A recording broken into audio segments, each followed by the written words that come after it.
Go live. Oh. Hey guys, CryptoDad here again. Thanks for joining me on the live stream Saturday night, live from Michigan, where you can throw out questions and I'll do my very best to get them answered. We'll talk about the news. We'll talk about Bitcoin. We'll talk about the markets. I will move crypto around for you guys so you can see what's going on. And like I said, I'll do my best to take your questions. So let's get this thing going.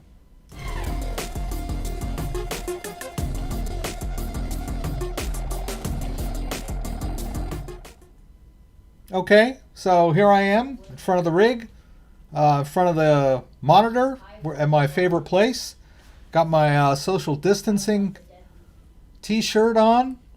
If you're not familiar with this state, it's called the UP, the Upper Peninsula of Michigan. Very sparsely populated and very sturdy folk up there.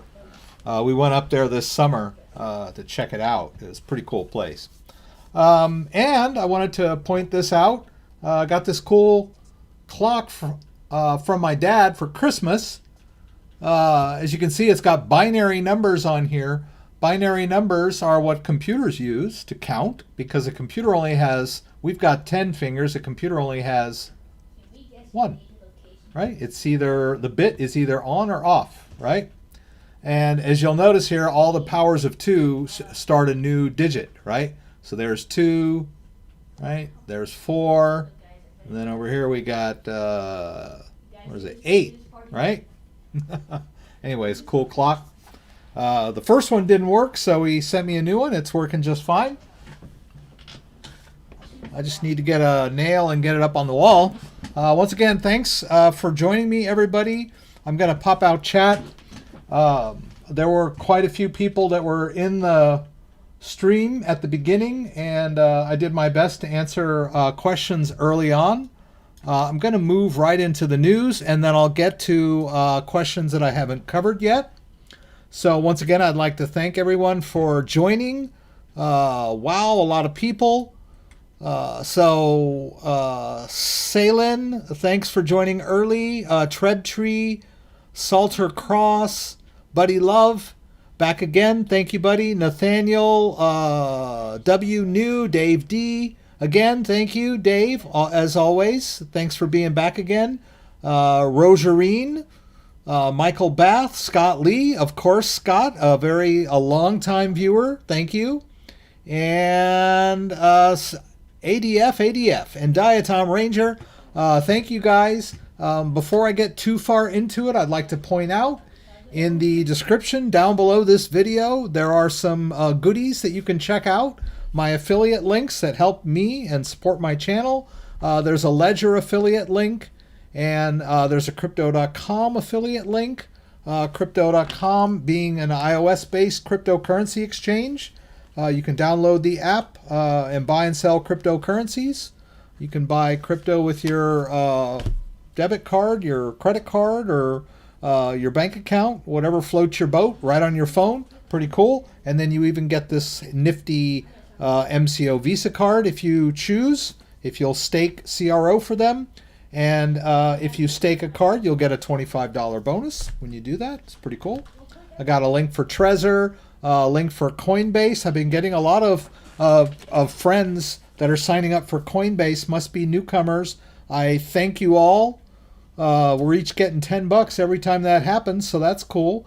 We got Kraken affiliate link here, Binance US affiliate link. I'd like to thank all the people that have used my Binance affiliate link. I get a little piece of the action when that goes down. Sound like a drug dealer now. But anyway, thank you, everyone. And then I've got a link here to Mastering Bitcoin, which is the go-to book for learning about Bitcoin if you're interested. There's a link there to the GitHub site. And there's also a link here, to the Amazon book, Mastering Bitcoin. I don't get anything for promoting this book. I think it's a great book, and just want to put it out there. If you guys are really interested in learning about what Bitcoin is and how it works, this is the source for that. And down here, we've got all the news stories that I'm going to cover tonight. So without further ado, let's jump into our first story. And I've got a lot of stuff I want to talk about tonight. But we'll just jump right in here. This is what I consider the big story. Goldman Sachs to enter the crypto market soon with custody play. Source. An anonymous source, of course. And we all know that we can't trust anonymous sources. But most of the newspapers quote anonymous sources for just about everything they spew out there. So what better than an anonymous source to tell us that Goldman Sachs will be entering the crypto market soon? A lot of big players now entering the crypto market. Banks are getting into the custody business. I think they're mostly kind of be dealing with stable coins, but I'm sure they'll also get into doing custody services for Bitcoin for their big clients, because Bitcoin is not easy. And if you're careless, you might lose it, right? So a lot of people don't really want to take the time and effort to be their own bank, right? But that's hopefully why you guys are here tonight, so you can learn how to be your own bank and don't get careless and lose your recovery phrases, forget your passwords and all that crazy stuff. We can do it. But a lot of the people coming into the market would prefer to have a bank handle that for them. That's good for them, not for me. So anyway, that's a really big impetus to the market in general, is Goldman Sachs getting involved. It's basically giving their stamp of approval to cryptocurrency market. So that's big, man. That's big as far as I can say. I'd like to talk about POLKADOT tonight. It's just going crazy. This article says, is it going to be 20 next? When the article came out earlier, I believe that the price was, I don't know, around $16 earlier in the day. 15, 16 bucks earlier in the day, maybe 17. And then we were out and about today, and I checked my phone, and it had broken 19. I don't know exactly, maybe $19.20 earlier in the day. So it almost hit 20 today. It's since pulled back a bit, but it's just going crazy. And you may wonder why. What's the big deal with POLKADOT? Well, POLKADOT is an Ethereum competitor. It's it's in that same space as Ethereum, where it's a virtual machine. But if you're familiar at all with Ethereum and what's been going on, of course, DeFi is exploding with Ethereum, but the network traffic is very high, and Ethereum needs to be scaled. They're working on that, Ethereum 2.0, but there are other players coming into this space with more efficient blockchains with higher transaction rates, all that kind of stuff. I'm just speaking out of the side of my mouth about this, but I know that POLKADOT is an Ethereum competitor, looking to sort of fill that gap in for all the people that are frustrated with paying $100 fees to make trades on Ethereum DeFi sites, right? So POLKADOT is in that space and has just been roaring. Number 4 by cryptocurrency by market cap as of today. Let's take a look at that. I'm not here shilling POLKADOT. I mean, come on. It's kind of late for that, right? I'm just explaining what's going on, right? It's number 4, for Pete's sake, right? I'm not sure where it was. It was definitely below Litecoin, Cardano, and XRP last week, a couple of days ago. It's just on a tear. Anyway, and I'm going to buy some POLKADOT tonight and put it in a wallet for you guys, so you guys can see something exotic, right? We're gonna get away maybe from the Bitcoin a little bit, but I will talk about Bitcoins and wallets and all that good stuff, right? So that's to come. And let's see, our next thing we're going to talk about, if I can get back to the right browser. Thought I was in the right browser. Oh yeah, everything's different now because I've changed my resolution for you guys. Here we go. Multiple DeFi mainstays crack top 20 and long-awaited great repricing. This is it, guys. This is the moment that we've all been waiting for. If you've been invested in altcoins, because Bitcoin is shining. Bitcoin doesn't look like it's gonna see 20,000 again anytime soon, right? It has successfully broken its all-time high of 2017 and practically doubled that. It broke 40 last week or the week before, or last Saturday we were talking about it breaking 40. It fell back down again, which was a good thing, right? Because it had gone up too far too fast. And then just yesterday, I guess it broke 40 again and has since pulled back, or maybe it was the day before. So Bitcoin has established itself, right? So crypto is back. And now all of us that were faithful crypto hodlers, investors in the altcoin market that have believed in this technology are starting to finally see, our faith come to fruition, right? So this is a great article about DeFi coins. And hang on just a second. A combination of them all. Press the bell. You talked all last time, Saturday night, during my live stream. I need you to please not do it this week. Okay? Keep your voice down or go upstairs. One of the two.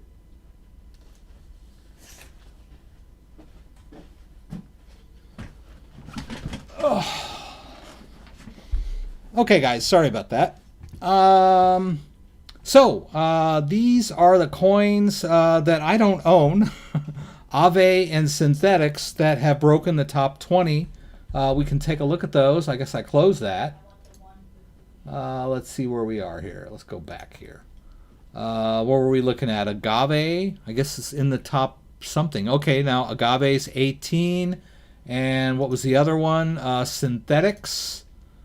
Where is it here? It's got to be around here. Synthetics 24. Well, it's getting up there, right? It may have briefly been in the top 20 and then since gone back. Passing Tezos and Tron, right? What's up with Tron, right? We were all thinking Tron was going to make us rich in 2017. We sunk all our money in Tron, and here we are in the crypto bull market, and Tron is still at 3 cents, for Pete's sake. Come on, Tron. Really? Seriously. Tron, you were 8 cents in 2017. What's up with Tron? Okay? I'm ready to get rid of it. Tired of waiting for Tron. I mean, come on. Seriously? And where is Tron now? I think Tron is like 20. Tron was like number 8, number 6, number 7. I don't know. It was up there back in its so-called heyday, its hype. Turns out Tron was mostly hype, I guess. I shouldn't talk bad about cryptos. That's not what I'm about, right? Let's move on. Okay, so let's go to our next story here. This is a big one. Anchorage granted U.S.'s first national crypto banking charter. If you're not aware, Kraken was granted a state charter from the state of Wyoming, and another cryptocurrency exchange was also granted a banking charter. I can't remember the name of it, in the state of Wyoming, which appears to be very crypto-friendly. But the OCC, the Office of the Comptroller of the Currency, has granted Anchorage a national crypto bank charter, and that's really amazing, right? So now it's a little confusing. They've just kind of given them permission to move forward, but they still have to fulfill some requirements. Something about not being able to hold deposits. I'm not sure what that means. But I'm assuming that allows them to be a cryptocurrency exchange and to have stable coins, or they just can't take US dollar deposits. I don't know what the story is. But anyway, it's big news, right? That we've got a nationally sanctioned crypto bank charter for Anchorage. Big things coming, right? Now, a lot of people might say stuff like, with this this GOLDMAN thing and this Anchorage thing, that a lot of these sort of institutions getting involved is sort of breaking the spirit or violating the spirit of what cryptocurrency is supposed to be, which is a decentralized, self-custodial type of value proposition, right? Where we can send value to each other across the internet, as easy as across the room as across the world, and without a third party being involved. And now that we've got all these institutions running in and buying up Bitcoin, it's sort of like Bitcoin is selling out, right? There's an article about that, but I don't know. I don't think so. Capital will find a way, right? That's what they say. So if there's value, then, people will be attracted to it. So the big banks want to get in on it. So that's fine. I'm holding mine. So check out that story. The links are down below. We'll go into... there's a story I wanted to talk about in a little more in depth, so I'm trying to get through these. This one is a great story. If you're not aware, Bitcoin is a software. It is a running program. It is a living, breathing, open source program that is maintained by developers. I've mentioned this several times on the live stream. You can go to GitHub and check out Bitcoin's core program code right here. You can look at the code. You can download it to your computer. You can, experiment with it, call functions, all that kind of stuff. You can check it out and work on bugs or add features, and then you would submit them to, the developers that are maintaining it, the maintainers. There's a little bit of a hierarchy. The code has to be vetted and reviewed before it gets actually added to the Bitcoin core. But it's a voluntary project. It's an open source project. Anybody can view the code. Some of the main developers are getting grants from big firms so that they can devote their time to Bitcoin. But it is a program, and this story here is there's been a new version of the Bitcoin core code released, which adds some improvements to the program.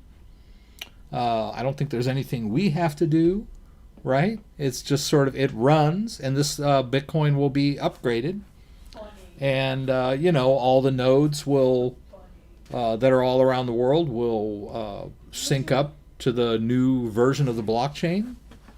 It's pretty amazing how Bitcoin works.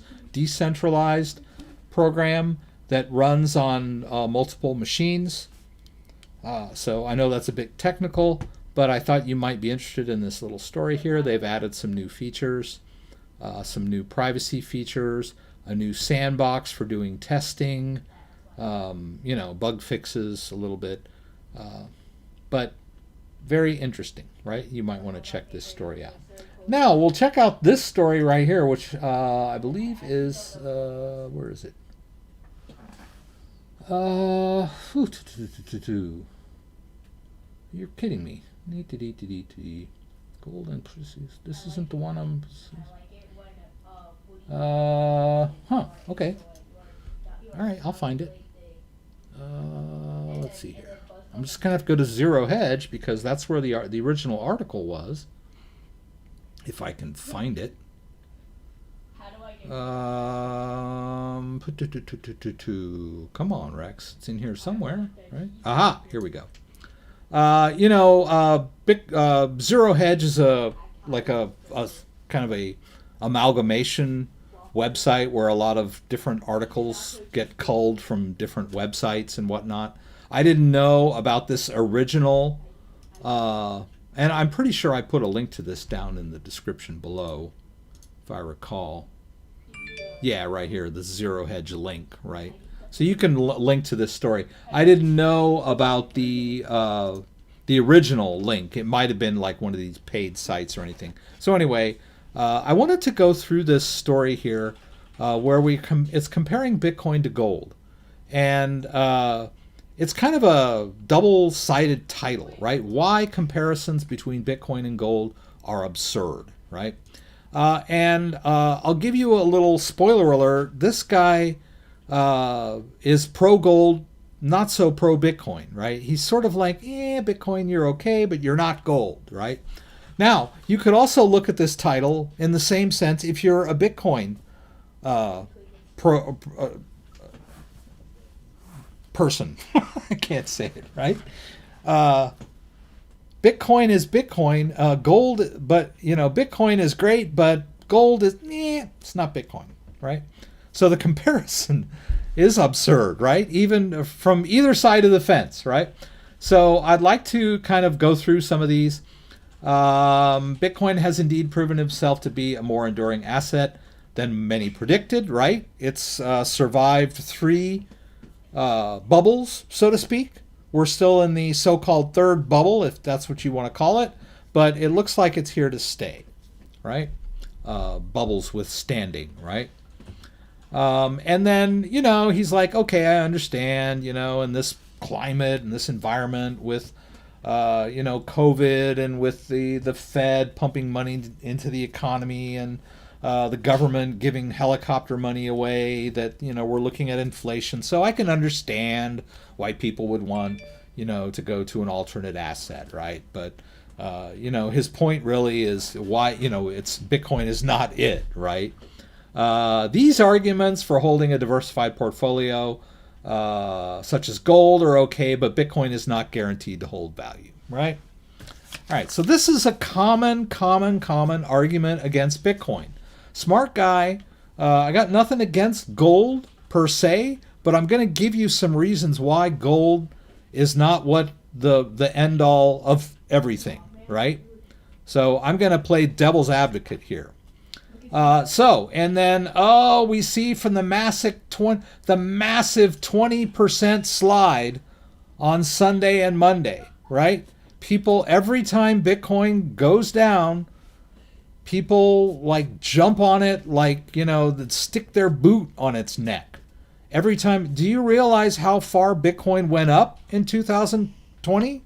I don't know, 400, 300%, 400%? 26% slide is nothing, right? Do you remember when it went from 30,000 to 40,000 in less than a week? And now you're going to jump on Bitcoin because it went down 26% in one day? Of course it did. It needed to, right? But I've read several articles this week that are like citing this slide on Sunday night and Monday as like the death knell of Bitcoin once again. Don't they ever get tired of the same old arguments? Largest 2-day correction since March. Ooh. Since March. Everything dropped in March. I mean, to say that drop in March had anything to do with Bitcoin is ludicrous. Everything dropped. The stock market, the bond market, the gold market, everything dropped on March 12th because people were scared crazy about COVID and everybody wanted cash, right? So to blame Bitcoin for that March drop, come on. All right. Comparisons to gold in this regard are baseless. Bum-ba-da-bum. No one ever talks about the risk of that gold could go to zero because it simply can't. There is a floor in its price because it has physical properties that make it useful outside of its primary function as a safe haven asset. But Bitcoin has marginal intrinsic value, relies on the faith of its holders, that is worth more than nothing, then the technology is sound. And then they talk about, there's some place where he talks about gold not being manipulated. Gold has been used as a store of value for thousands of years and is safe and easily understood asset that has enduring value. Okay, so first of all, I'd like to talk about this thing here where people are always saying this about gold, right? Because it's useful outside of its primary function as a safe haven. What really is useful about gold, right? People are always going, oh, gold has industrial applications. You use it in circuits and stuff, Gold is very useful. I'm like, yeah, well, so is water. So is lead. So is tin. They all have industrial uses, right? So to say that gold is the end all because people, I mean, you can't eat gold. You can't build your house out of it, right? And everybody's like, oh yeah, well, it's got industrial uses. I'm like, yeah, everything has an industrial use, you know, air has industrial uses. So, and then I don't know where it is in the article. I can't find it. But he says, oh, gold cannot be manipulated like Bitcoin. First of all, Bitcoin really isn't manipulated any more than anything else in the world is, right? Bond markets are manipulated. Stock prices are manipulated. I mean, companies buying back their stock to raise their price on borrowed money is manipulation. It used to be illegal. So don't tell me that stocks aren't manipulated. But let me just pull up this little article here. I can't. Where is it? Okay. Gold has been manipulated and is still manipulated for like crazy. There are so many ways that gold can be manipulated. It's unbelievable. And these big banks are manipulating the price of gold by futures contracts, right? So I put the link to this article because I ran out of room in my description down below. You can only put so much down in the description. So these huge banks have been caught red-handed manipulating the price of gold. And they get a slap on the wrist and they pay some fine, which they consider just part of doing business. So don't try to tell me that gold is better than Bitcoin because it can't be manipulated. It can, and it is manipulated all the time, right? So I'm just like banging on gold here. And then this other argument about gold as being like this store of value for thousands of years. I'm like, if gold is so great, then why aren't we using it every day, right? Why don't I have gold coins in my pocket? Why don't I go down to 7-Eleven and buy a Slurpee with gold? Because it's impractical. It has been discovered to be impractical for thousands of years. It's too heavy. It's insecure to carry it around with you. It can be confiscated. It can be stolen. Its purity can be manipulated. Even in the Roman Empire, they started minting gold coins and mixing in other less valuable metals. And then people would take their gold coins and shave little pieces of them off and then gather it up. So gold basically has failed as a currency. That's why we don't use it as a currency anymore.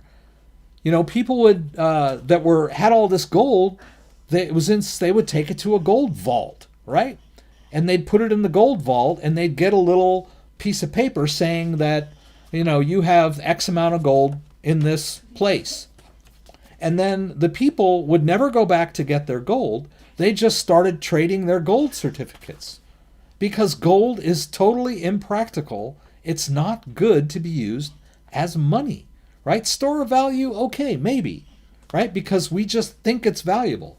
But that's exactly why gold bugs attack Bitcoin, because they say it has no intrinsic value. The only reason Bitcoin's, has any value is because people think it does. Well, that's the same thing with gold, right? The only reason it has any value is because people think it does, because it's shiny and you can mold it and make jewelry out of it, right? Okay, here's my argument for Bitcoin. Bitcoin is based on cryptography. Cryptography is an advanced branch of mathematics that has only been made possible since the last, I'd say, 50 years. The only way you can do advanced cryptography is with high-speed computers. So if you look at something like the internet, right? You remember all those jokes that they made on the Today Show about what's email and, this internet thing, it's like a fad or whatever. And Peter Schiff said that it would go the way of the fax machine and all that stuff. The internet is based on high-speed computers that are networkable, right? High-speed computers and networkable infrastructure made the internet possible. Only possible within the last 20, 30 years. Advanced cryptography has been made possible by technological advancements. Bitcoin is based on advanced cryptography. It's based on math. And this functionality, this decentralized functionality, is a revolution in, how to store value and how to transfer value. It's lighter than air. Like I said, you can send it across the room or across the world with equal ease, right? No one can stop you from using Bitcoin. And then they always say, oh, what if, we unplug, the electricity goes out, right? And, oh, then where's your Bitcoin? I'm like, yeah, well, where's your gold, right? If the entire society and monetary system and civilization collapses, what good is gold going to do you either, right? You're going to go down the street with the gold coin and try to buy, some ice? No. All right, let's do this. See, I'm watching you out of the corner of my eye. I can see spammers. I know spammers. All right, let's move on, guys. Great article about gold. I think there were some other links that I had. When gold was made illegal in the U.S., right? People are always saying, oh, yeah, they're going to make Bitcoin illegal. They did it to gold, too, right? So don't tell me your gold is the end-all, be-all, because the government could simply declare gold illegal, just like they did in 1933. So you're not safe from the government. Bitcoin is much more robust to censorship than gold, right? Much more resistant.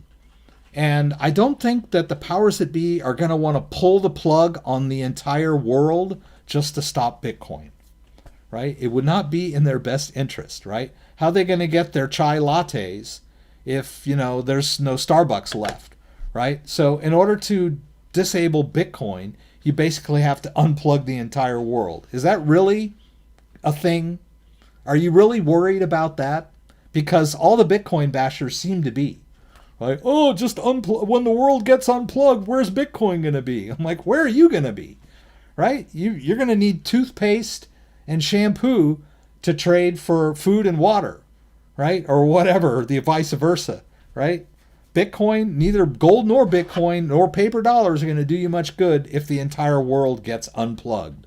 So stop telling me that Bitcoin is useless because it relies on electricity, right? The entire world relies on electricity. So, when the entire world is, crashes, then nobody's going to care about Bitcoin. Doesn't matter, right? But the world will not become unplugged. As far as I can see, we're still here. Okay, so I'll put that down in the description here. I'm sure I'm missing some questions. I pretty much got through all the news in half an hour. I'm pretty good with that. I would like to, let's see, what else do I got here for you? Andreas Antonopoulos talking about why quantum computing is not the death of Bitcoin. You hear a lot about that. And I will talk about that. Okay, here we go. Storing BTC with no public key. Yeah, I'm going to talk about that. And what exactly quantum computing is threatening to do.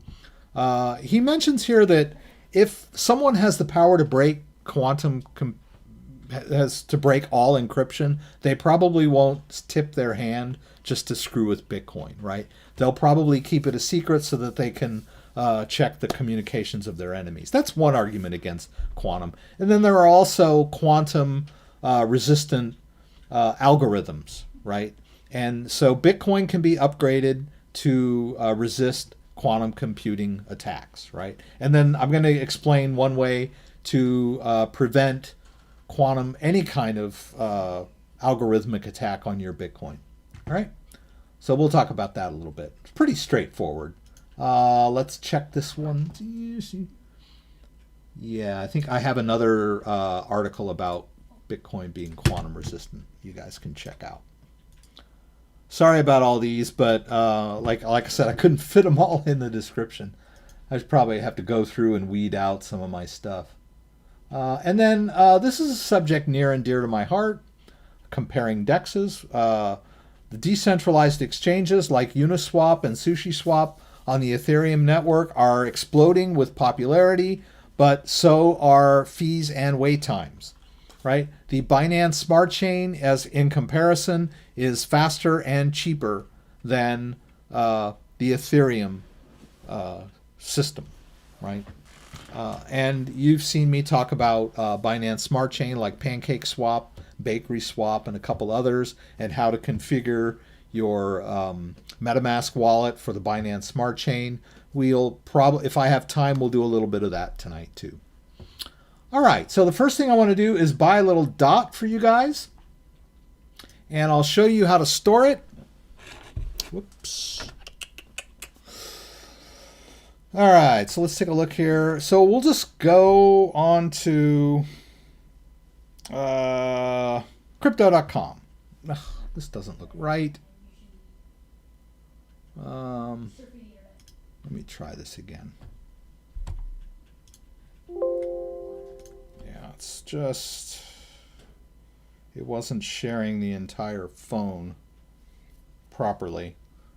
I guess I changed the resolution on my screen. Okay, that looks better. All right, so crypto.com, iOS-based cryptocurrency exchange. You can download the app on your phone, get yourself set up, connect it to your debit card, send money from your bank account. Very simple, easy to use, relatively inexpensive way to purchase cryptocurrencies, right? So, and I like to use it to check the current price of Bitcoin. It's based in Hong Kong, so it seems to have a little bit of a head start on the current price of Bitcoin. I don't know why that is.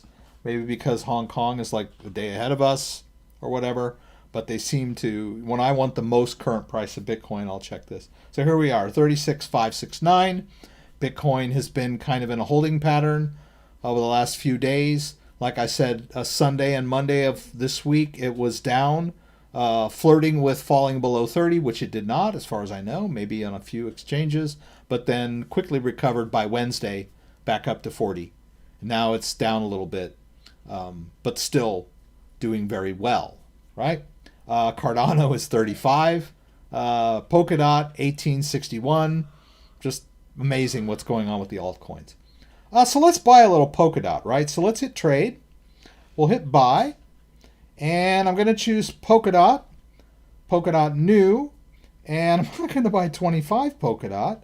Let's see. I just hope that I can hopefully buy this. Let's see. 5. Let's go ahead and buy 6. I hope they'll let me withdraw this because sometimes they have withdrawal limits. Like I need to draw, like Bitcoin is now 0.03, which is like 121 bucks worth of Bitcoin now. But anyway, we'll go ahead and do this with my debit. I'll hit buy dot. I got to say yes. I know I'm getting a card fee. I'm aware of that. And the fee is $3.32 out of 100. So not great, not horrible, kind of in between. But for those of you who want to sign up for a crypto.com account, they do have a new thing going on where you can get free card fees for the first 30 days. So I have a link below for signing up for a crypto.com account. And like I said, you can connect your bank account or your debit card or your credit card and get no fees purchases for 30 days. That's pretty generous. They had no fees mostly during COVID, almost like 6 months for no fees, but they're back. I mean, they're a business, of course. All right, so here we go. Okay, we got some Polkadot. I'm going to go ahead and sell this crypto.com bonus that I got for Polkadot. Will they let me do that? Below, I have to buy at least 3 dot. Yeah, okay. All right, well, we got our 6 dot, which is fine. All right, so where am I going to put this dot? Right, there's a pretty decent place you can put your dot, and it's Trust Wallet. So let me see what I've got going here. This Trust Wallet. Okay. Yeah. All right. So Trust Wallet is a iOS-based self-custody, non-custodial wallet that you can download for free. Let's look here. Let's Trust. All right. Excellent cryptocurrency wallet, supports a lot of different cryptocurrencies. The private key is held on your phone. Boy, no things are good when the scammers are out, right? Okay, there he goes. Sorry, guys, I got to keep an eye on these guys. These creeps. Here's another one. Oh, I got him. Yeah, okay.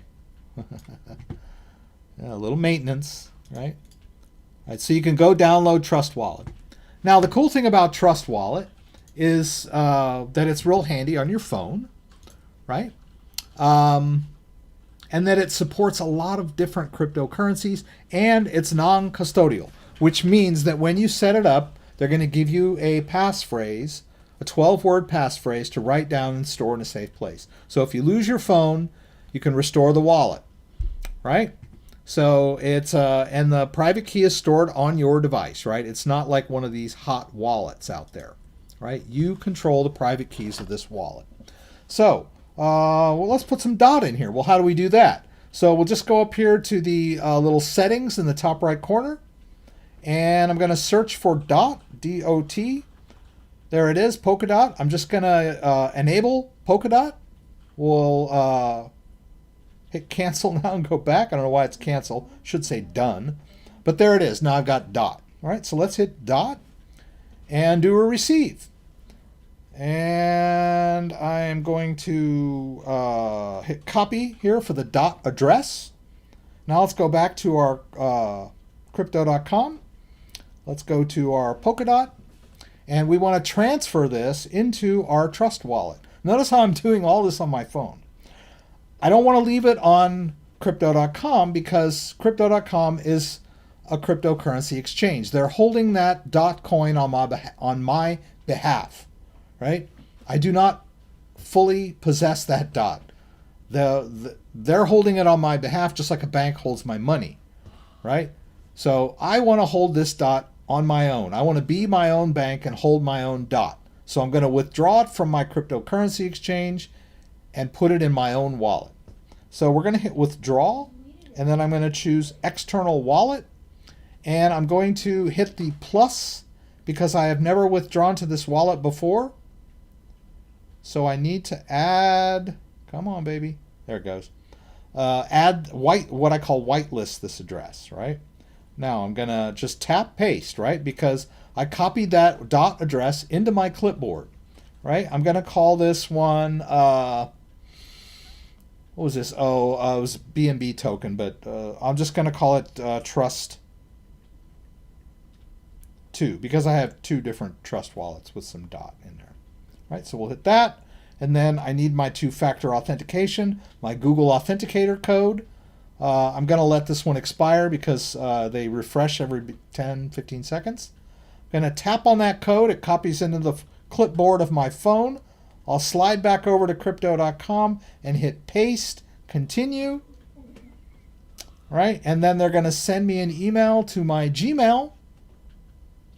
And once that comes in, I'm going to verify that. Oh, please. There it is. All right. And then we're going to open the mail, hit confirm withdrawal address. Hit that. It's going to open and allow me to switch back to crypto.com.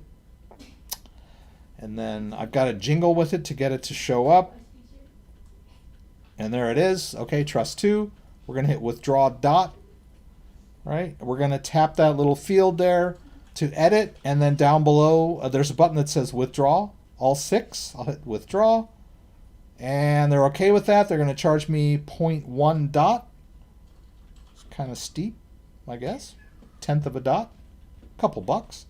One more two-factor. Let's tap that, bring it back over. We'll tap that again and paste. And off it goes. I did that with full confidence, right? Usually what I like to do when it's a brand new wallet is do a test transaction. I highly recommend it for all of you beginners out there. When you're moving crypto from one place to another, please, please, please, please, please try a small test transaction first to make sure it goes through.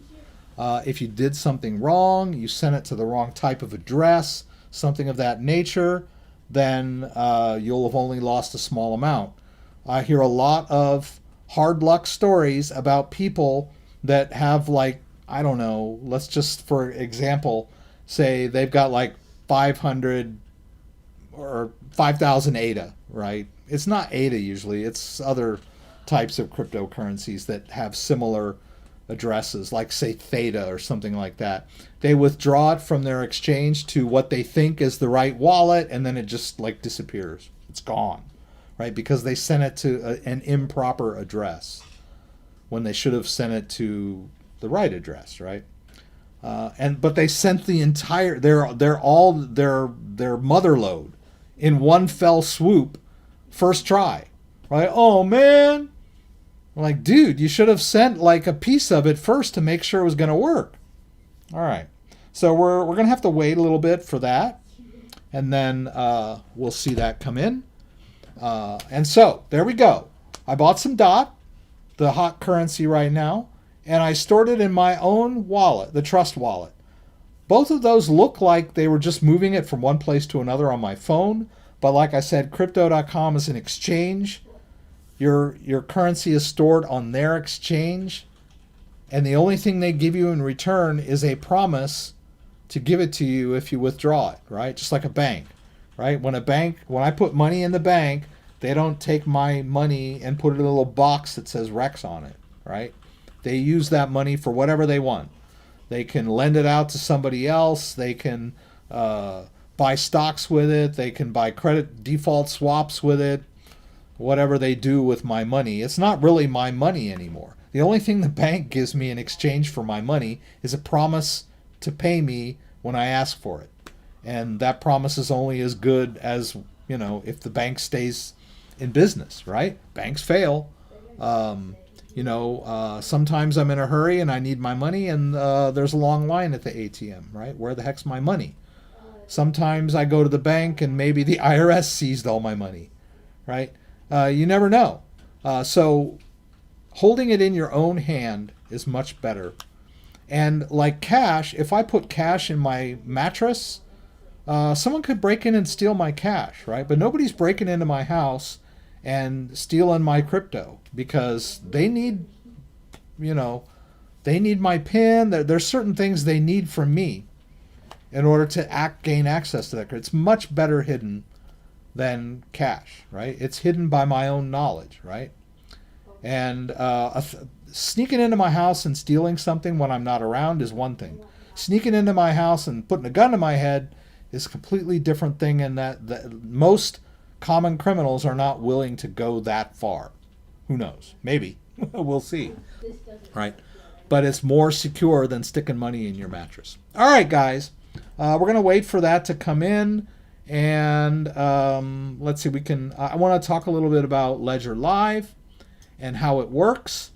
I wanted to point out that you can store ERC20 tokens in Ledger Live, and they are supported, but not all of them fully, right? There are certain ERC20 tokens that don't show up properly in your Ledger Live account, right? The Ledger Live calls them accounts. They're basically wallets, right? So this particular Ethereum wallet has an address, right? That's the Ethereum address of this particular wallet. And you'll notice that's the same address of all these sub-tokens, right? So if I get the address is the same for all of the ERC20 tokens. Someone was asking me earlier about storing ERC20 tokens in Ledger Live on a Ledger device, and it's very simple. You simply use an Ethereum wallet. You start an Ethereum wallet and you can store your ERC20 tokens in there. But I wanted to point out that a lot of people freak out This Polka starter is a hot coin, but Ledger Live does not have any pricing information for it. But that does not mean that once I move that Polkadot into my Ledger Live, that it suddenly became worthless, right? People freak out. They're like, it's worth zero, it's worth zero. There's nothing there. I'm like, yeah, but it says it's in there, and you have the amount, so you know it's there. And if you want to sell it, you move it back to Binance or wherever and sell it. Polkadot you have to do on a DEX right now, but it might get listed. And then Uniswap. We all know Uniswap is worth more than $1.34, but Ledger Live is not giving you proper pricing information. A lot of people complain about this kind of stuff because they're so used to all of this. Our modern society is so convenient, right? Everything has to be convenient. Nothing should be difficult or hard to understand, right? So, but Ledger Live and the Ledger device do a great job of storing your cryptocurrency. That's what it does best. That's why I use it. The private keys are stored on the device. I'm not too concerned about the fact that it's not the greatest portfolio manager. I got a lot of people complaining about, when third-party tokens and they aren't supported in Ledger Live, and they're like, where can I look at the total value of my portfolio? Well, then use a portfolio tracker, right? Oh, I just got the dot. Let's take a look. It just came in. See that little alert? All right, we can take a look at that. 5.9 dot just came into my Trust wallet. All right. There it is, safe and sound in my own wallet on my phone, right? Private keys are stored on the device. I have a backup phrase to this wallet written down on a piece of paper, stored in a safe place, right? Multiple locations. I can lose the phone, damage the phone, throw the phone out the window. My dot is safe, right? So Trust Wallet is a great place to store cryptocurrencies. Now there are other ways to store DOT. You can store DOT with a ledger on a ledger device. A little more complicated. I did a video on that a few weeks back. A lot of people were complaining. My dad was saying something, and then there's Crypto.com telling me that the withdrawal was successful. My dad was like, yeah, crypto, a lot of people that are too old for crypto, they don't get it. All these younger people, they're hip and digital and they get it. And I told my dad, I don't know about that. I think a lot of these Gen X's and these Gen Y's or these Gens or whoever the heck they are, these teen something, 20 something, 30 something people, they've been brought up in a world of digital convenience, right? They expect everything to have an app, right? And just like be so easy. So the most of the complaints that I get on my YouTube videos in the comment section are young people saying, "Oh, this is too hard. Oh, you talk too much. Oh, you're going too slow, and this is so stupid." And I'm like, okay, this is too complicated. Like, I want everything to be easy in Ledger Live. I don't want to have to use third-party wallets. That's why they call me Crypto Dad, huh? All right, let me go through. Let me see if I can. Can you also stake DOT in your Kraken account? Yes, Donnie Lee, thanks for pointing that out. You can stake Kraken. All right, you can stake DOT in your Kraken account. Yes, that's another good place. But once again, you have to weigh your rewards and your risks. I don't think there's any risk in storing it in Kraken per se, but it's it's custodial, right? They're holding it on your behalf. I love Kraken. I have a Kraken account, but I'm the old-fashioned crypto guy. I like to hold it in my own wallet. And there are platforms you can stake DOT using DOT, right, on their website, using a ledger if you want to, right? There's a way to do it and earn that way too. It's complicated though. Even for me, I'm like, come on, it's too complicated, right? Hi everyone, I can't run Ledger Live. It's downloaded, but when it runs, it gives me a message, something went wrong. Something went wrong. If you need to reinstall Ledger Live, I would, you can re-download it from their website. I thought I had it open. I guess I didn't. Right? You can go to downloads and download the latest version of Ledger Live. Again, my suggestion is that you uninstall it from your computer in apps, right? You do that first. Of course, I'm using Windows 10, and if you're not using Windows 10, you need a new computer, guys. Windows 10 has been out for several years now. If you're still using Windows 7, God forbid, or Windows 8, you need to upgrade to Windows 10. Enough said. All right, so Ledger Live, okay? You can uninstall it, right?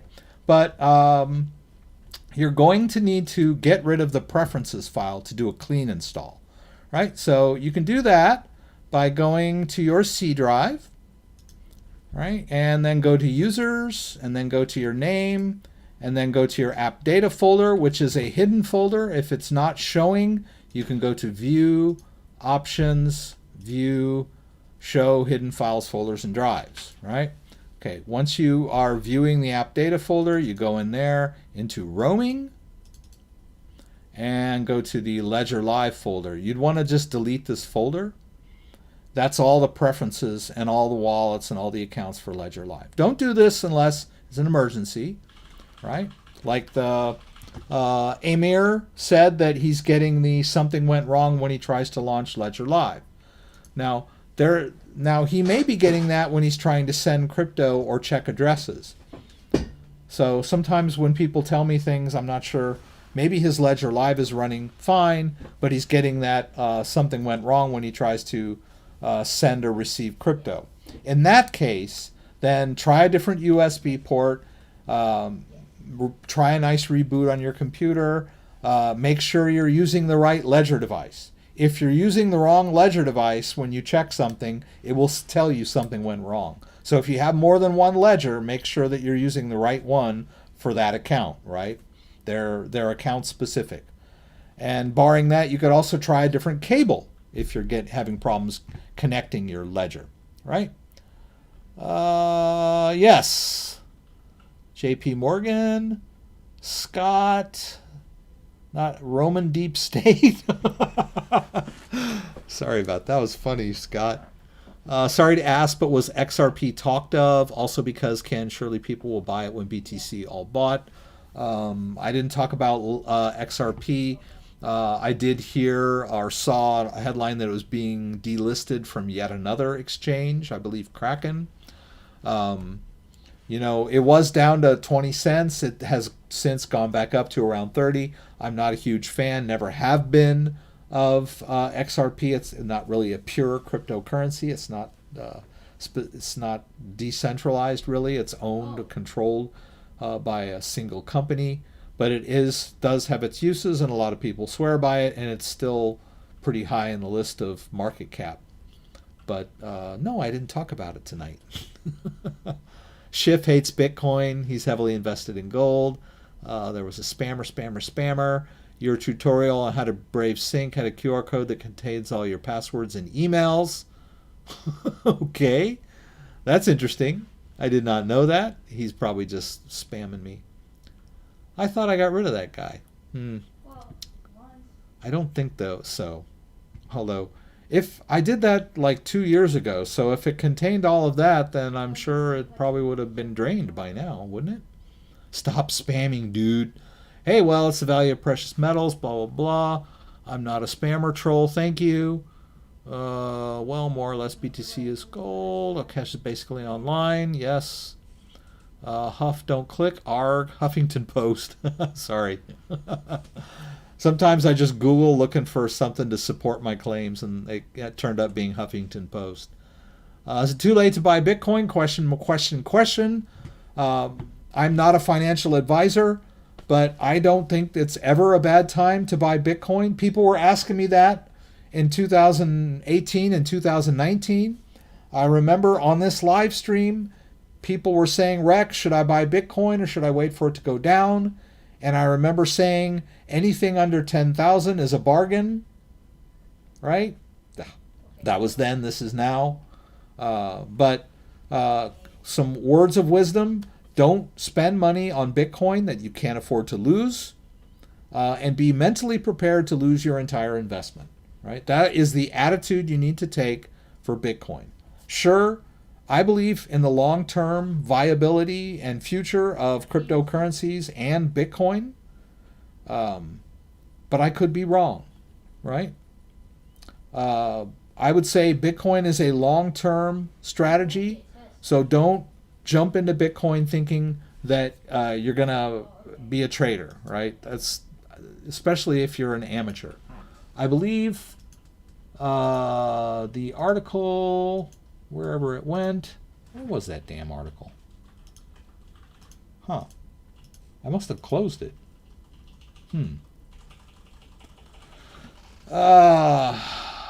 Yeah, I was going to point that out in that gold article. He said, what am I doing here? Okay, here. I just wanted to, let's get this, just a quick, I had looked over this article and had so many things I wanted to say about it. Of course, I sort of skipped over them, but oh geez. Okay, I'm in the wrong browser. Let's try that again. No wonder I couldn't find it, right? Whatever. Let's just paste that in there. Oh, was that it? There was something he said that really kind of stuck in my craw, and it was, oh, he mentioned that people lost their Bitcoin because they can't, keep track of their passwords and their passphrases. That's on them, right? Bitcoin is all about being your own bank. And like I said, there's a lot of people in today's modern society that are so used to the convenience of modern digital technology that they're just not diligent and thoughtful and mindful enough to, make sure that they don't lose their password. I mean, come on. I mean, that's like somebody, oh, I lost my car keys. I'm like, dude, seriously, you lost your car keys? Come on. Be an adult. Don't lose your passwords when you've got $5,000 worth of Bitcoin stored in a wallet, right? I mean, it's common sense. But most people are just, whoa, I lost my password. Let me call Bitcoin up and have them give it back to me. I'm like, Bitcoin doesn't keep track of your passwords. Nobody does except you. You lose your password, you lose your Bitcoin. Where was that? Doggone it. Doggone it. He said something about that most of the people in investing in Bitcoin were, here it is, outside the HODL cult, which is us, essentially those who pledge to buy Bitcoin and hold indefinitely. Many of those who invest in the digital currency do so because of its volatility, which makes it an attractive get-rich-quick scheme for speculators. Okay, many, right? He didn't say most, he said many. I guess I can accept that many, outside of the HODL cult. So, in other words, you're either a HODL idiot who's never going to sell, or you're a speculator. I don't think so. I think there's a lot of people in between that are not just day trading Bitcoin, right? So I think that's a little dismissive of people buying and selling Bitcoin. Sure, you buy some Bitcoin and then it triples in value. You might want to sell off a little bit to pay some expenses or whatever. That doesn't mean you're in it for the day trade. I would say a very, very small minority of people are actually day trading Bitcoin, right? I wouldn't say many. Maybe many. But I think most people are buying it because it is an investment in their future, right? I don't think Square bought $50 million worth of Bitcoin so they could sell it, the next month when it went up, right? I think they're hanging on to it. All right, so anyway, Rex rants are awesome. Thank you. I got a question. How do you feel about gold over BTC? What Rex should do every episode, pick a viewer to send to LOL. Yeah. Oh. I thought about, doing contests where I gave stuff away, but that's I've always looked at that as being a little scammy. I don't want to fall foul of YouTube by giving away, like, say, $20 worth of crypto, or a ledger device or anything like that. I know other people do that kind of stuff, but it was kind of touch and go there a while for crypto channels on YouTube. A lot of people were kind of getting canceled in 2019 over crypto. So, and I've had a few warnings from YouTube, and over just minor little glitch kind of stuff where they're like, oh, this is harmful content. And I was kind of like, no, it's not harmful content. And I appeal to them. They give you like this little box to appeal, and I explain to them, hey, I'm not a pumper.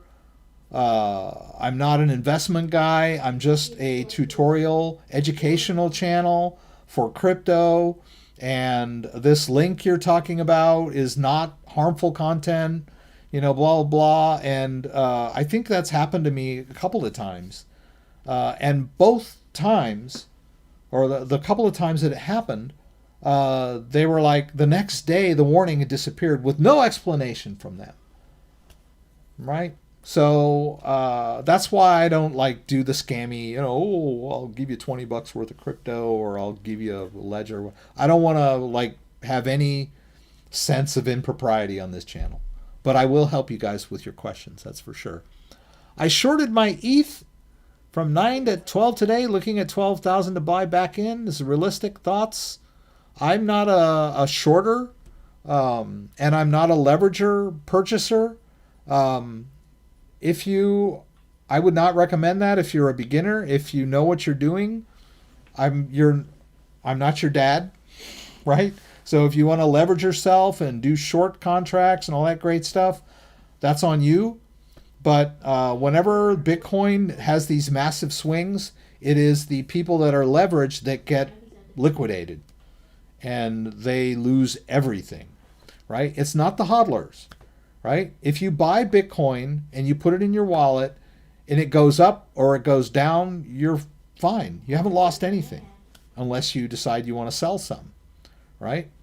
But if you're leveraging yourself and you're doing short contracts, you stand the risk of being wiped out completely. So I stay away from that kind of stuff. So to predict the daily or weekly price of Ethereum up or down, I'm not qualified to do that kind of stuff. Let's see here. There was another spare. I'm just scrolling back through just to make sure I haven't missed any questions. Maybe a family member, a mod, stake dot.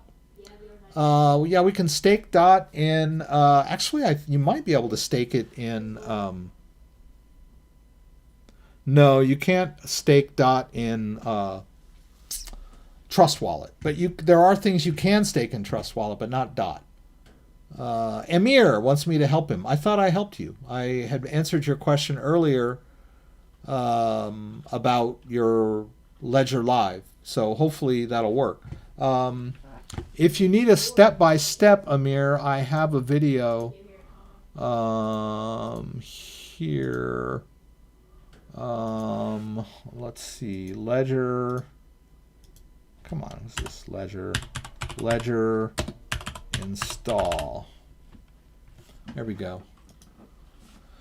This video here, how to troubleshoot your Ledger hardware wallet, perform a clean install of Ledger Live, might be helpful to you, Amir. That's a good one.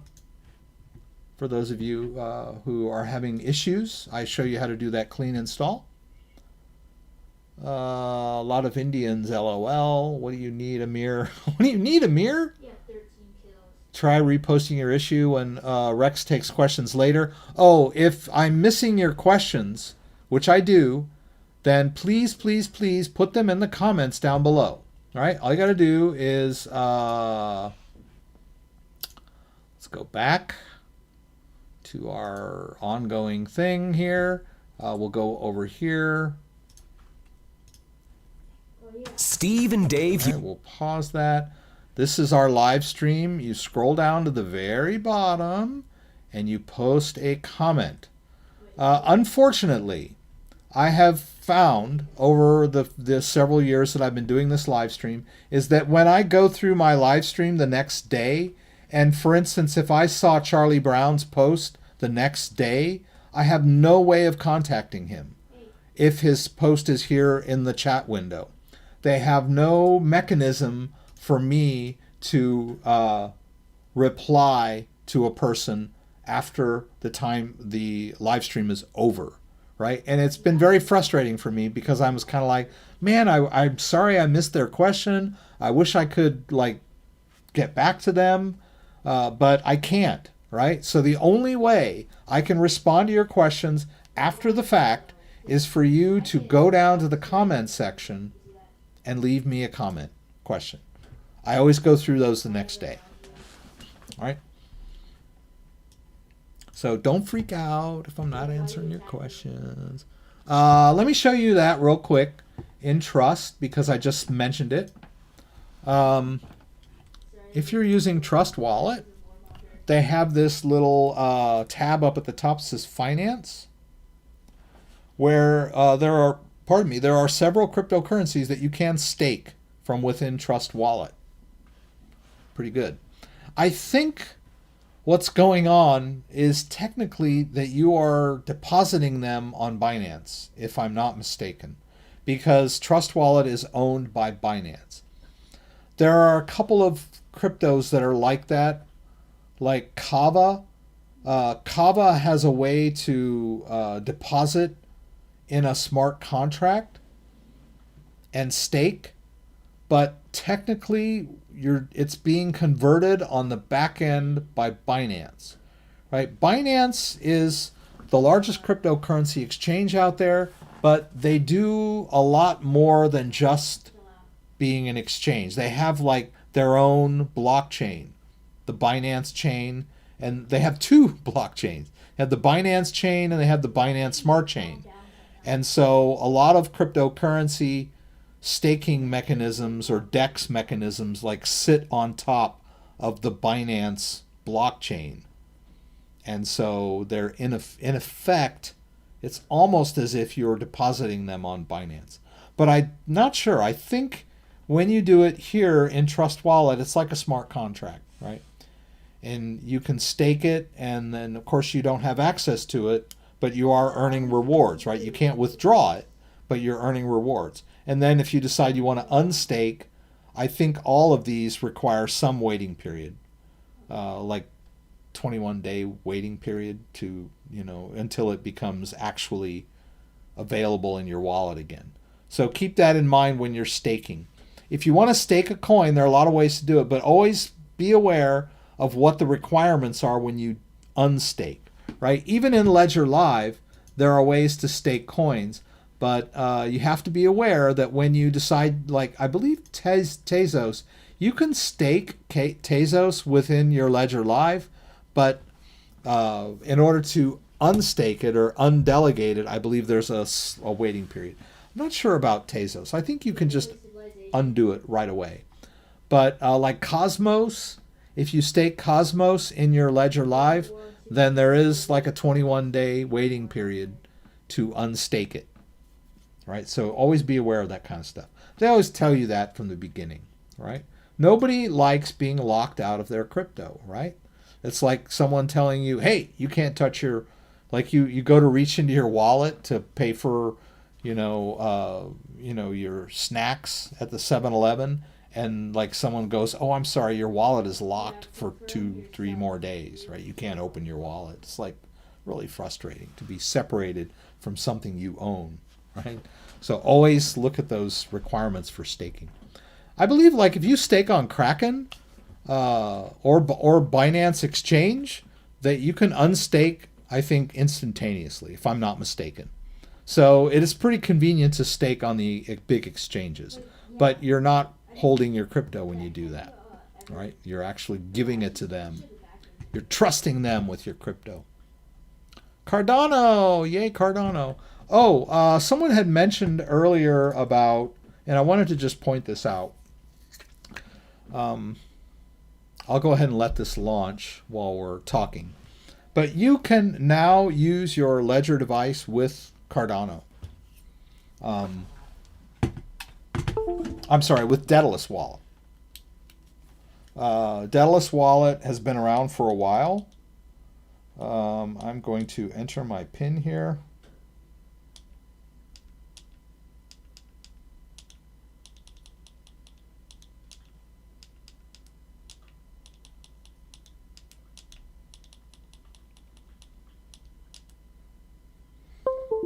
All right, so let's move this over. So Daedalus is a third-party wallet. It might take it a while, but I can show you this real quick. So let's say you've just installed Daedalus and it's empty, right? You can create an empty wallet on your computer where the private key is stored on your hard drive, your computer. And you can restore wallets from seed phrases. They also have this new feature now where you can actually pair your wallet with your hardware device. And then once you do that, you can deposit crypto in that wallet, and the private key will be held separately on your hardware device. I don't believe they support... they may support Trezor or Ledger. I'm not sure. Right? I'm not going to do that because mine's already done. And I think you could actually do it twice if you wanted to. I don't know why you would, but I think you could pair it twice to the same device and it would show up as a separate wallet. But the cool thing about that is once you've created this wallet where the private keys are held on your hardware device and you've deposited your Cardano tokens in there, you can actually stake them from within. It's not going to load until the whole thing's been synced up. It's coming. You can stake it. So, and the nice thing about staking Cardano is it is available instantaneously if you decide you just want to withdraw it from the wallet. That's really why I like Cardano. I've really been surprised that Cardano hasn't been going up that much. It's up today. But it's really, it's a tier 3 cryptocurrency, right? It's a Ethereum competitor. Although it's not really totally functional as of yet, which is one of the complaints that most people have about Cardano. It's like, okay, you talk big, but show us what you got, do something, right? But they keep like, okay, now we've upgraded to the next version of our blockchain. You're like, okay, but you still can't do anything on it except stake, which is cool. But I mean, where are the tokens? Where are the smart contracts? All that good stuff. It's coming. It's coming. All right. I'm ranting again. All right. So let's see if we can see the stake pools here. Okay. Yeah. And then rewards are, I don't have any rewards yet. I think I unstaked it. I was playing around with it. I don't think. Oh, yeah. It's undelegated right now. I haven't delegated it. I was playing around. I was screwing around with it, trying to get it to do something. What I was trying to get it to do was send out using my device, which was not working. And so that's kind of why I have a video that I haven't posted yet. Hesitate to post the video if you can store it in the ledger, but you can't send it out. It's a little frustrating. But you can send it out using Daedalus. Yeah, he tried to steal my name. Whoops. Same wallet, exact same wallet, right? Just connect it. I need to be in the ADA app, right? Let's get this focused. Oops. There we go. Oops. All right, so we need to be in the ADA app, wherever it is. There it is, Cardano ADA.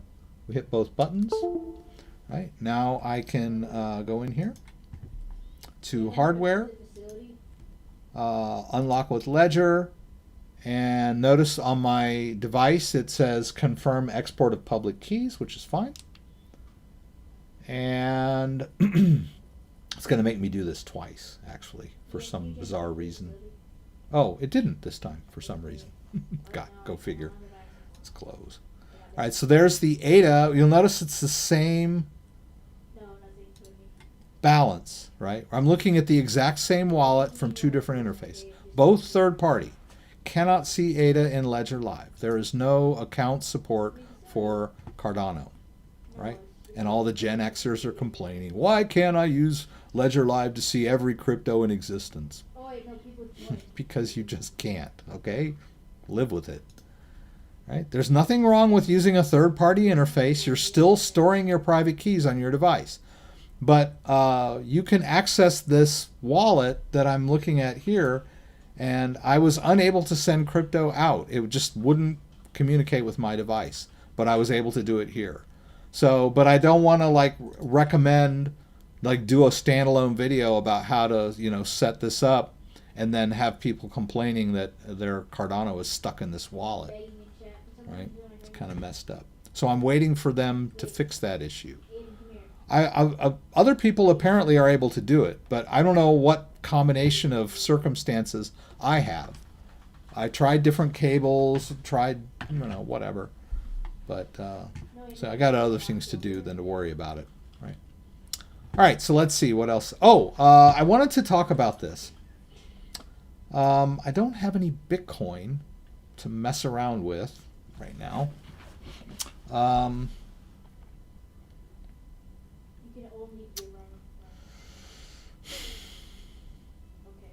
We're starting to run out of time, so I'm just going to talk about this, okay? This is a Bitcoin wallet, and it has had Bitcoin in it and then out of it. I don't remember what I was doing with this particular wallet. I think this is from last week's live stream. All right. Now, I don't have another. Here's the thing. A Bitcoin wallet is composed of a private key, and that private key can generate a public key. And then when you send crypto out, it's validated by the transaction includes your public key. So when they talk about quantum computing, and they talk about the quantum computing being able to crack a Bitcoin address, what they're talking about is the public address, taking the public address and deriving the private key from that. Let's take a look at mastering Bitcoin. I just want to give you just a quick, come on, Github. Just want to show you this real quick. I don't know if it's in this chapter or not. I think it's the previous chapter. Hang on. Yes. Okay, here it is. This is the crux of the Bitcoin wallet paradigm, right? We get a private key, which is a very long number. And then using elliptic curve cryptography, that private key, which is when a Bitcoin wallet is created, the wallet software will generate this random private key, right? And that creates an empty Bitcoin wallet. Now, through this elliptic curve multiplication, they get the public key. And from the public key, they can generate multiple Bitcoin receiving addresses. When you send Bitcoin out, as you notice, I sent some Bitcoin out here. In order to validate that transaction, so when the receiver received it, my public key was attached to that, right? The public key is not the receiving address, right? The receiving address is derived from the public key. But when we create an empty Bitcoin wallet with a private key and we send Bitcoin into it, but we never send Bitcoin out of it, then that public key has never been exposed to the internet. Stay with me here, guys. I'll stay with myself. Quantum computing is claiming that they'll take that public key, that K, because I've sent Bitcoin out to other people. They'll take that public key from the blockchain or whatever, and they'll do the impossible. They'll go backwards, which right now is practically, theoretically, practically impossible with using today's modern. The only way to do it is to just like brute force guess these huge prime number factors, right? So quantum computing can supposedly do that in the future. Not today, but supposedly. Well, if you have a Bitcoin wallet and you've never sent Bitcoin out of it, then your public key has never been revealed to anyone. So they don't have any, the quantum computer hacker has nowhere to start. What can you take away from that? What you can take away from that is if you have a Bitcoin wallet where you store your Bitcoin only and never withdraw it, then it is impervious to that sort of attack because it's only a private key. And there are more private keys than there are universes in the universe. Grains of sand on all the beaches, on all the worlds, on all the worlds, on all the solar systems, on all the galaxies, and all the galaxies and all the universes. The set of possible private keys is unfathomable to the human mind, right? I just gave you a short little. So in order to guessing a private key just by brute force guessing is, you go out on the beach and look for that one grain of sand that I threw out there, and when you find it, let me know. And then search all the grains of sands on all the beaches, and then check all the planets on the solar system, and then tell me that you found my private key. It's impossible. If you don't have a public key to work backwards from, then even a quantum computer can't guess it. So what am I saying? Okay, put some Bitcoin in your wallet, right? Don't ever send any out, and it's ultra safe, uber safe. If you send some Bitcoin out of that wallet, then send the balance to a new empty wallet that has never had Bitcoin sent out of it. Once you send that Bitcoin to that empty wallet that has never sent Bitcoin, create a new wallet. It's not that difficult, right? Just go to accounts, create a brand new empty wallet, put whatever's left over of your Bitcoin into that wallet, and it's safe, right? Quantum resistant, right? So keep that in mind.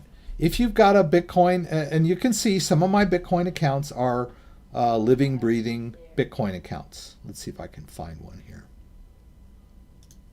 All right, you can see that I'll get Bitcoin in, I'll send Bitcoin out. I'll get Bitcoin in, I'll send Bitcoin out. And it stays relatively empty.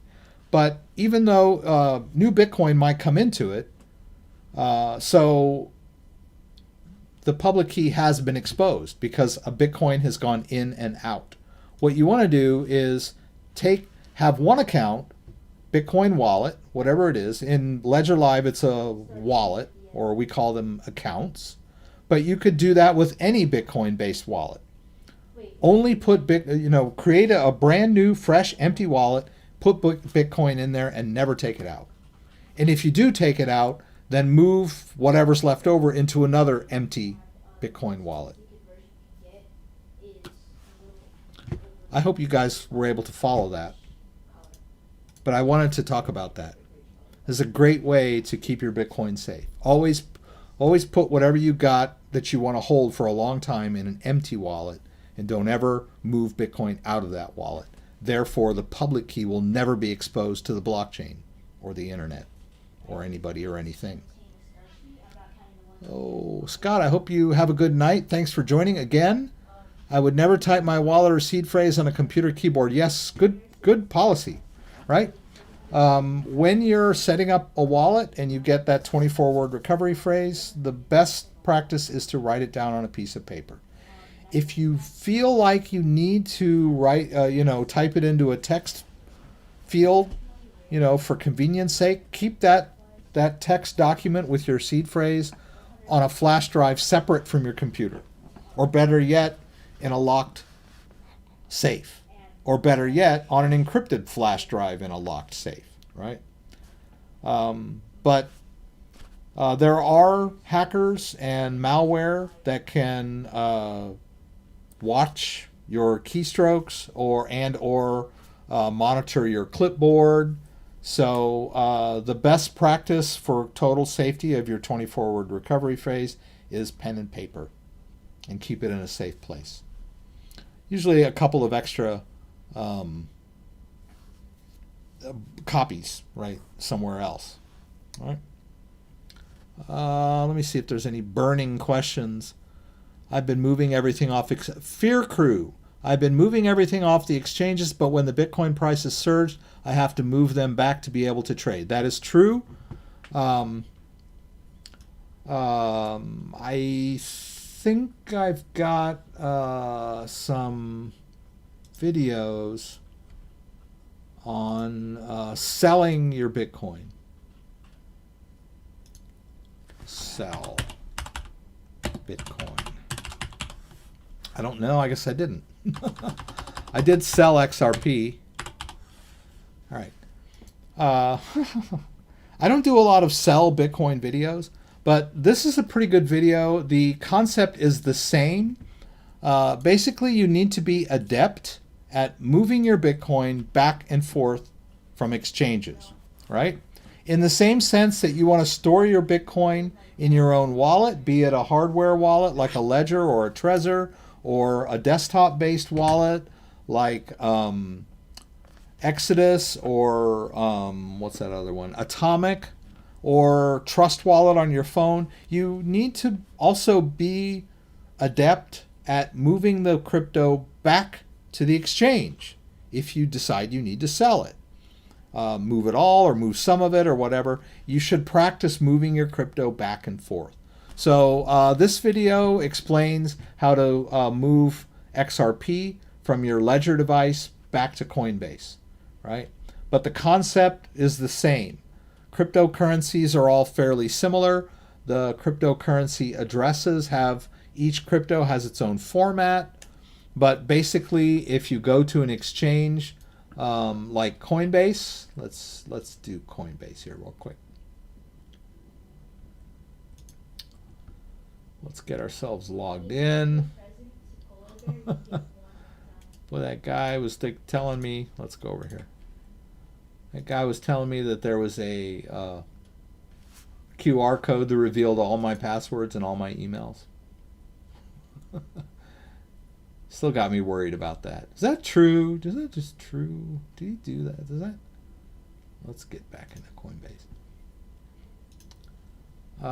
So if you have crypto in your own wallet, whatever type of wallet that you're using, let's see, crypto.com, let's see, crypto, Coinbase, 227, never going to get it in time, 227-935.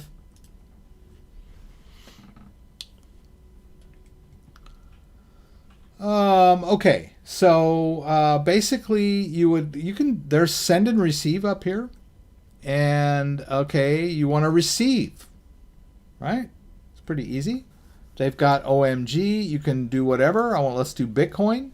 I want to receive Bitcoin in my Coinbase account so that I can sell it for cash, so I can pay my rent, right? I'm short on rent. I need cash fast. What are you going to do, right?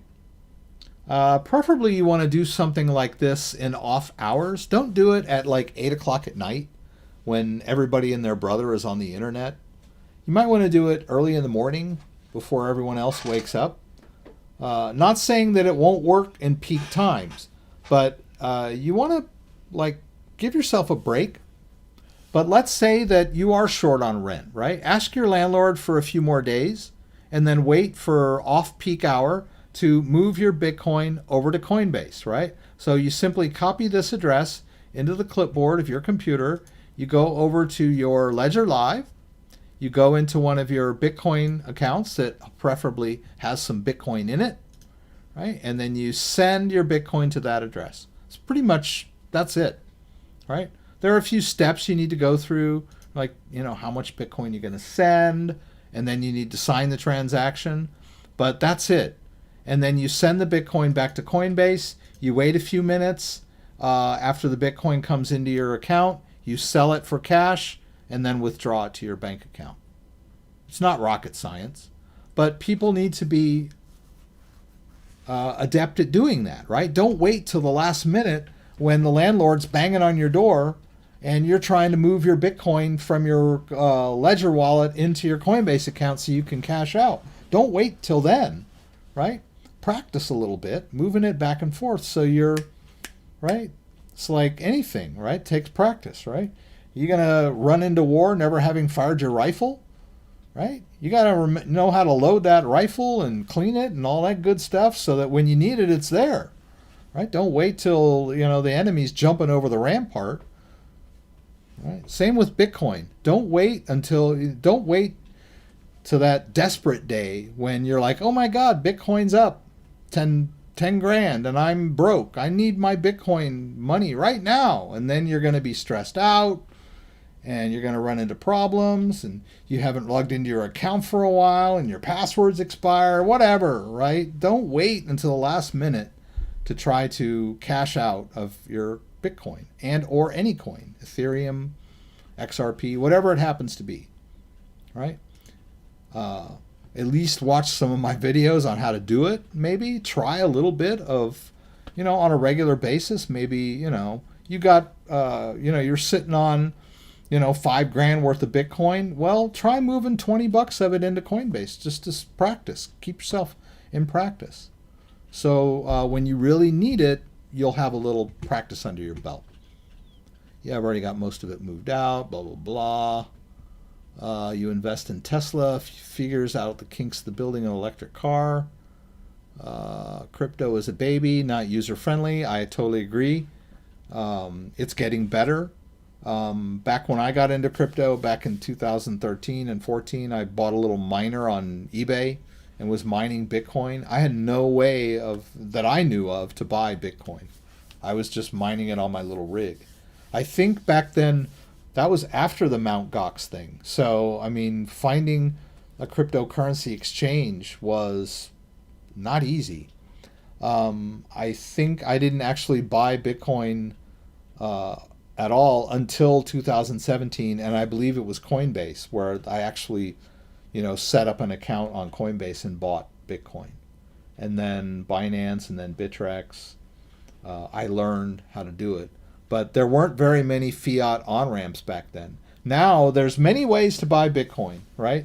You've got Crypto.com, you've got Coinbase, you've got Kraken, you've got Bittrex, Binance US, Binance. There's a lot of easy ways to get your hands on crypto. Square app, Cash app, right? You can buy Bitcoin using the Cash app.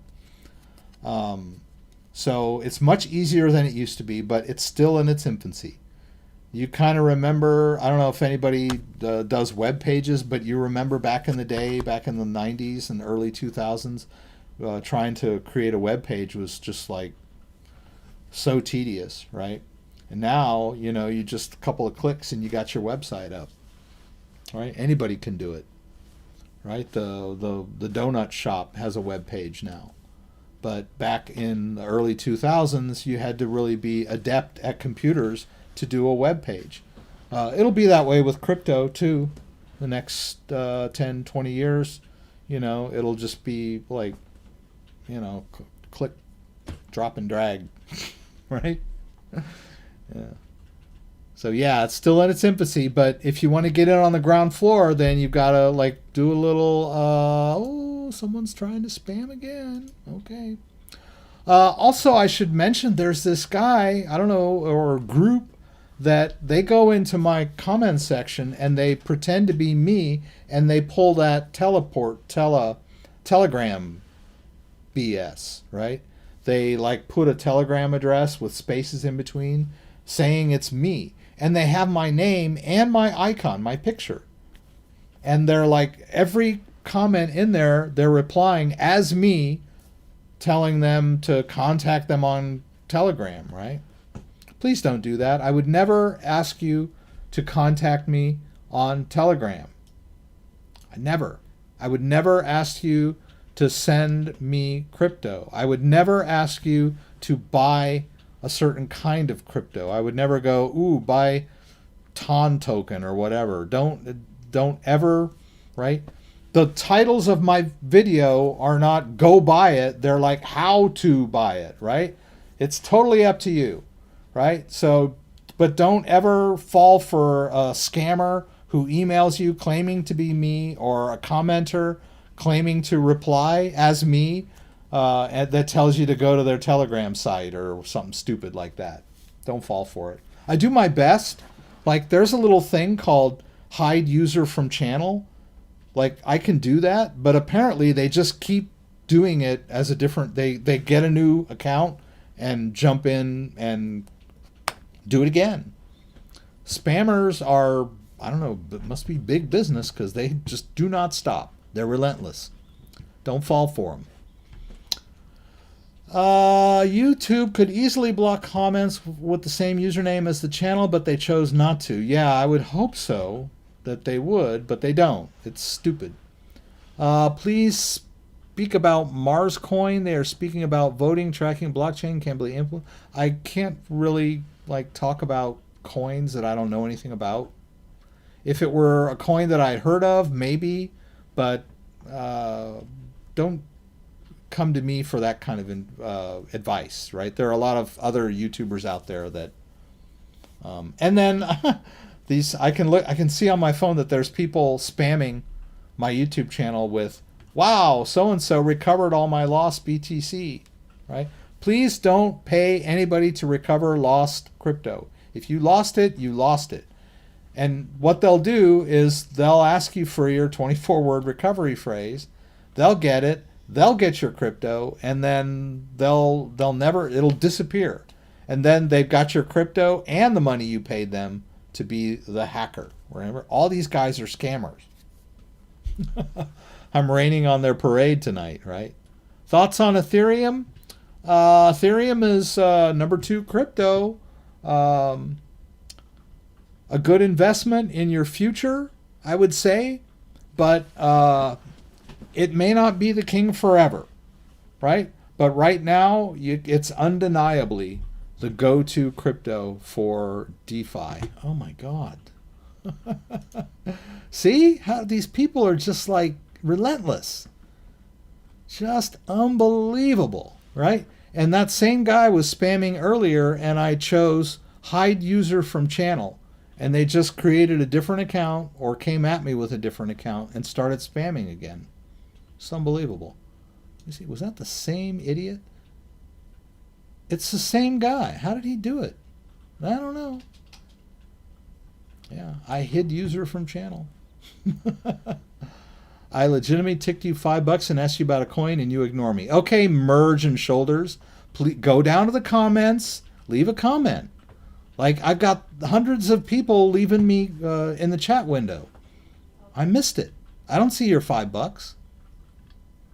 Okay, here we go. Merge and Shoulders. Please check Sync Network. It locks liquidity. Okay, a tip is a tip, right? If you're investing in some scam coin, there's nothing I can do to help you. Ugh. This is not an investment advice thing. This is, you got a problem with a wallet, that's one thing. Please check Sync Network. It looks liquidity. Create a tradable visual yield farming NFT bond, locking rewards until maturity. Thanks, great content. Okay, you just spam me and tip me $5. Thank you. I appreciate that. So I haven't ignored you now. Okay, you happy? That's not even a question. You're just spamming the group with a $5 tip. So congrats. Yeah, I don't have an opinion on that. Right? I've never heard of it. Yeah, I think it is up. Rex is getting cranky. Yeah, I've eGold. Yeah, I'm not here to talk about coins and what's good coins, what's bad coins. I'm here to answer technical questions about how to use a wallet, how to transfer, my funds are stuck, you know, that kind of stuff. I'm not here to like pump coins or give you my investment advice. I apologize, guys. Sorry. Yeah, I'm pretty negative. That's right. Right. I'm at the end of this, and I've been doing a lot for an hour and a half. So yeah, I'm pretty negative when this is not an investment forum. Bitcoin news, Bitcoin technical support. All right, guys, I'm going to sign off for today. Don't forget, we'll do this again next week, 6 p.m. Eastern Standard Time. Please join me again for the live stream where you can throw out questions, and I will do my best to get them answered. Whoops. If you like this video, give me a thumbs up. If you'd like to subscribe to my channel, I would appreciate it. When you subscribe, there's a little bell that you can click that will allow you to be alerted whenever I post new content. Once again, thanks for joining me.